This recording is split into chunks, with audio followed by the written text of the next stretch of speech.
Welcome to D-Hub MT YouTube channel podcast brought to you by the European Digital Innovation Hub and powered by MDIA, Malta Digital Innovation Authority.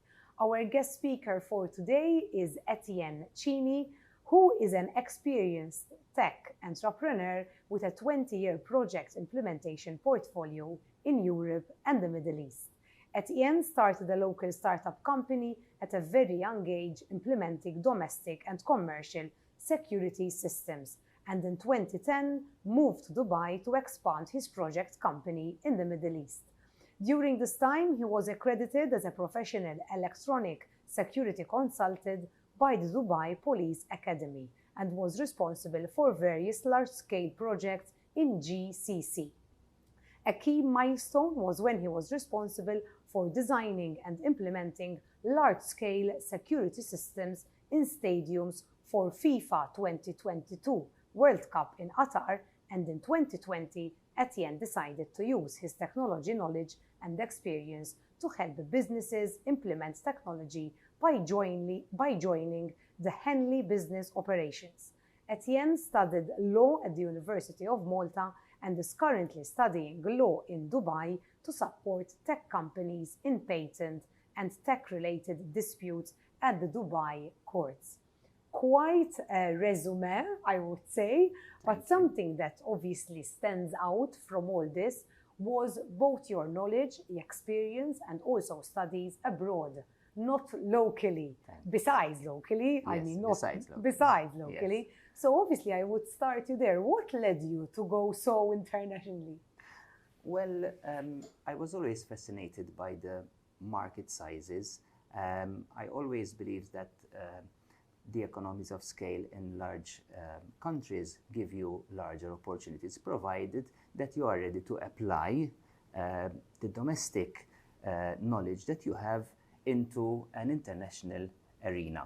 When it comes to AI and all this software, does the size of a country matter when you're implementing? Are the principles all equal?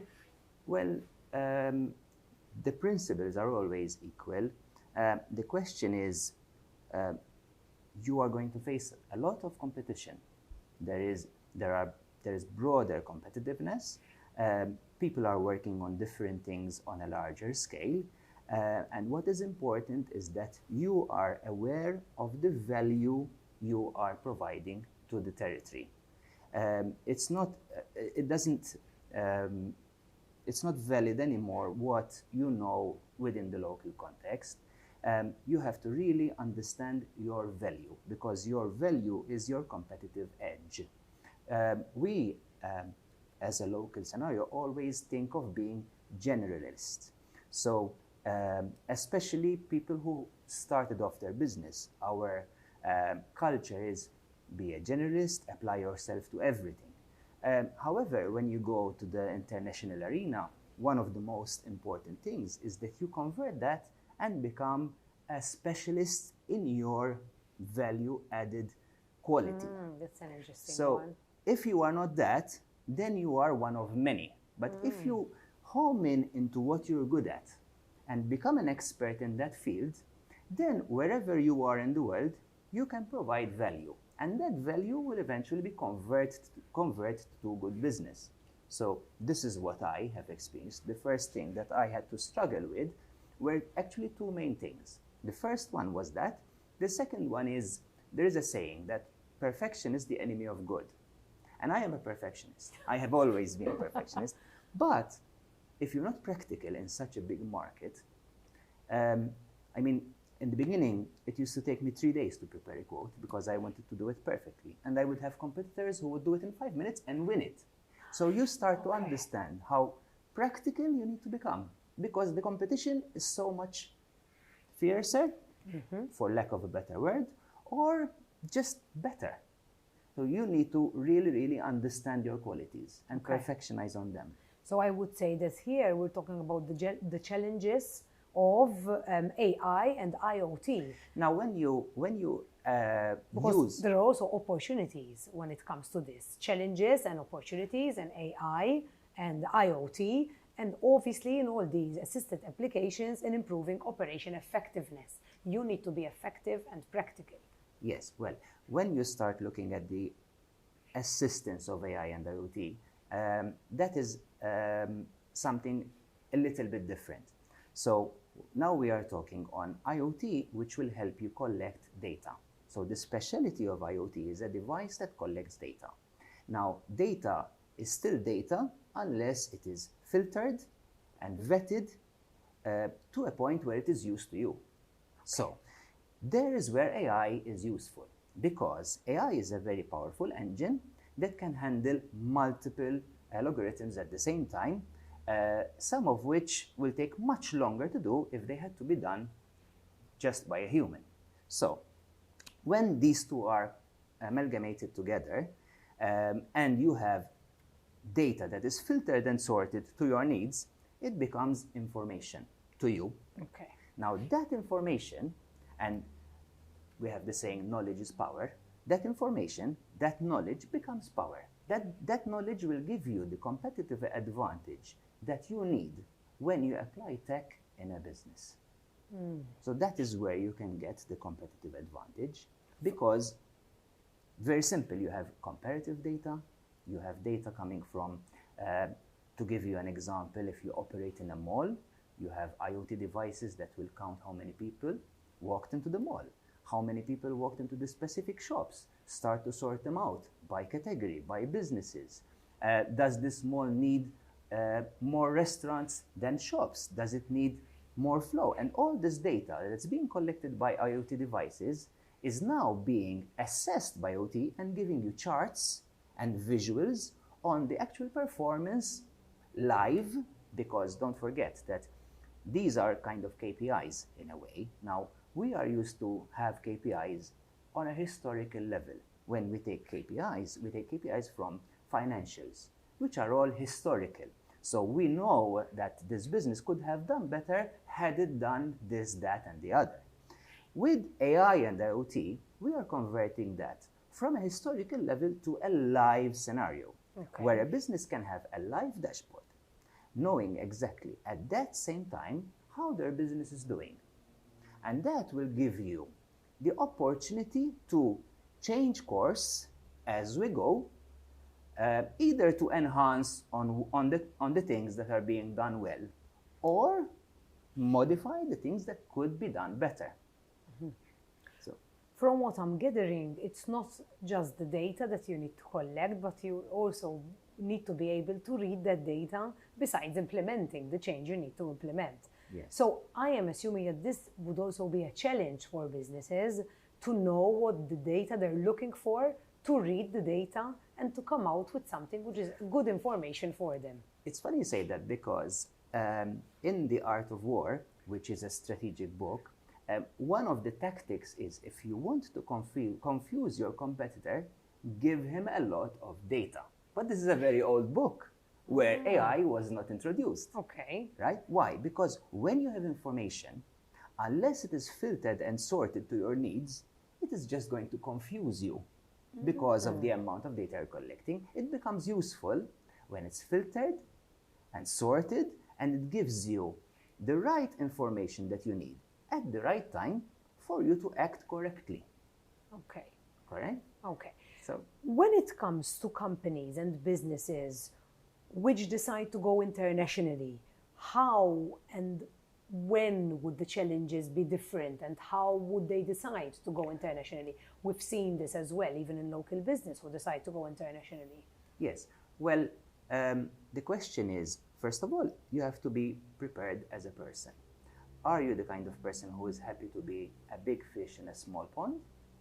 Are you comfortable to be a very small fish in a very big pond and have more opportunities, or you want to stay in your comfort zone? Because that's the first decision. That is the leap of faith you should have. So right? this is a human level question, Yes, not this is a human level business level question. But every person who goes out of his comfort zone need to address this question, okay? Because you need to be humble. You need to understand that you have a lot to learn, because no matter how much you know, when you go into such a big market, you're going to have things that you don't know. And there's going to be a period of time where while you're building the business, you need to adapt. The second thing that you need to be prepared for are the cross-cultural differences. So if you come from a comfortable life and you are competing with people who had a rougher or harder upbringing, who are ready to do what it takes to get that business, unless you are ready to go to that extreme with them, ultimately, you're going to find it very hard to compete, right? So if these people that you're competing with are ready to put in 12, 14, 15 hours, 16 hours days of work, but you want to stick to your 8-hour day, you're going to have a huge competitive disadvantage. So you need to be mentally prepared that you need to push yourself to that limit. So with these two, once you are ready to do these two, the rest will follow. Once you are confident enough that you can be as good as anyone else because you can, then the rest will follow. Determination, I think, consistency is very important. I think one of the things that most successful businesses can share is that consistency is key. I think most businesses are successful because they are consistent in their product, consistent in their service. So I think that practicality, determination, these are the key things that people who want to explore a large market need to be ready for.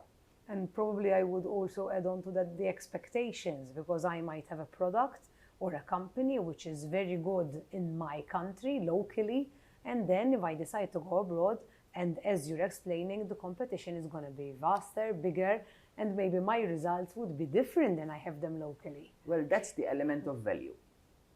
So there is a saying that price is an issue in the absence of value. So if you know what your value is, okay, you can adapt that value to the bigger market. But it's important that you are aware what that value is, not what that value is only in your national context, but the real value of your product. And how that value can be transmitted to a prospective client with different expectations, with so many other options, and how you can stand out with that value. It's very, very important, I think. From your experience, and obviously you have a vast experience, what advice would you give to business owners or business people who decide to go internationally or thinking about going internationally? Yes, I think every business needs his own advice more than anything else. Like a personalized. Yes, a personalized. Okay. I think that there is no golden word that one has to say. I think, however, that if you really believe that you have the right product with the right value, and if you really believe that you can transmit that value, then why not? Because of course it starts making more sense when you have volume. The volume will start creating different forces in the market for you in your favor. You have a stronger force in buying power. You can be more competitive. You can be more specific in your needs when you buy the raw materials. You can make customization. When you have bigger volumes, these things start to become possible. Okay. One of the limitations that I had in the local market, which then changed, is that I always wanted to design my own products.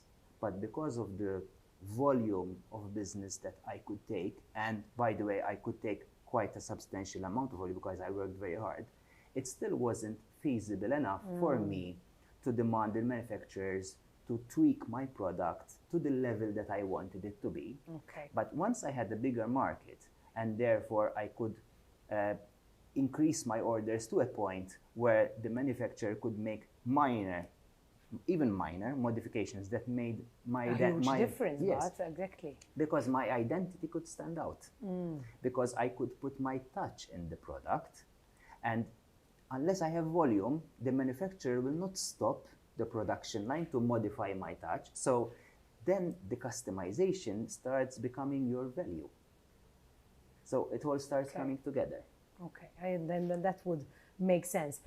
Do you believe that initiatives like the Hub MT, powered by MDIA, would actually have a significance to companies, to sectors, to industries, to businesses, especially even startups? I believe that the significance is not just a single one, but it's very multifaceted. For one, it provides the opportunity for smaller enterprises to use, for example, the HPC and other equipment that the hub would be able to provide. But the real value that I see is the collaborative environment that it provides. So we can take different perspectives on competition. So as individual as we want to be, we want to have our own product, and it could be a little bit secretive. But we underestimate the power of collaboration, the power of being in a room with multiple like-minded people who are working individually on their project, but in sync with others. And this kind of hub creates the environment for people to feel comfortable sharing. And what's important is that when you share with others, others share with you. And there, once again, you see the value.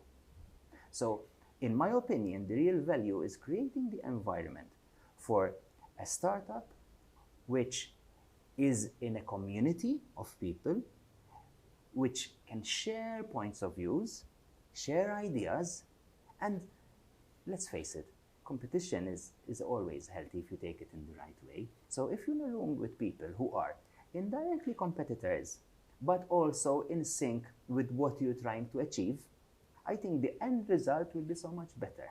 And this is one of the key things that I think the hub is providing, which is of value as much as the equipment and the investment that the hub is providing as well. And it's interesting because I believe that we focus more on what's the competition and how competitive the industry is, rather than how can we collaborate together, how can we enhance Very each much other. so. Yes. And I think that makes sense even now that you're explaining it. Yes, As very a much so. final and concluding comment from you, Etienne, I would obviously ask you what your message would be to our viewers, and also what do you resonate with in life, if you can sum that up together. If there is one thing I would say is that as much as we're talking about work and work is important, taking leaps of faith like internationalization, a person would face other different challenges. You are away from your family, you are away from the food you like, so many sacrifices. So I think if I had to give one advice, it would be that money should not be the center and the reason or the only reason why you decide to internationalize. I think that there has to be a balance. There is a little saying that life is like juggling balls, and all the other balls are glass balls, and your work and your money is the only rubber ball, and all the others, if you drop them, you break them, and these are your health, your relationships, your friendships, and I really think that when you're very young, all you see is that success and that aspiration to that success, but it's important that we get there in one piece. And it can't be your only driving force. Yes, money can't be your only driving force. I think that will be short-lived. And what if this money is gone? What's left? So it's very important that when we get to our destination, we get to our destination complete, full, with all the other things that a human being needs to survive. With a lot of support as well from the family. Yes, that's absolutely important. But that's why it's important that you keep your relationships, you give time for your family or the people who care for you, and so on and so forth, rather than just spend, it's very important when you're doing such a leap, you're going to be spending a lot of time at work. But it's very important not to forget other things. That would be my advice. Thank you, Etienne. And with that beautiful note, we come to the end of today's podcast. Etienne Cini was our guest speaker today, and we thank you for watching us.